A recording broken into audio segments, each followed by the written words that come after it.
রিলেশনশিপের প্রবলেম বা বৈবাহিক জীবনের প্রবলেমে বাস্তবে কারোই দোষ থাকে না। সব কিছুই করায় গ্রহ আর দোষ হয় মানুষের।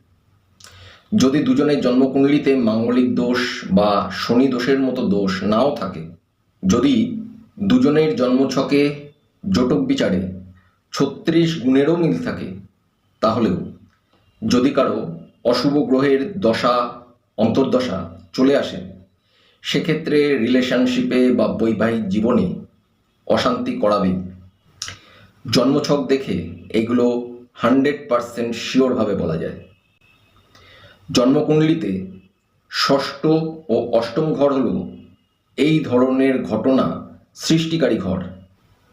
যদি গ্রহ জোরালোভাবে ষষ্ঠ ও অষ্টম ঘরের ফল দেওয়া আরম্ভ করে, তাহলে সুখী সংসারও ভেঙে দিতে পারে।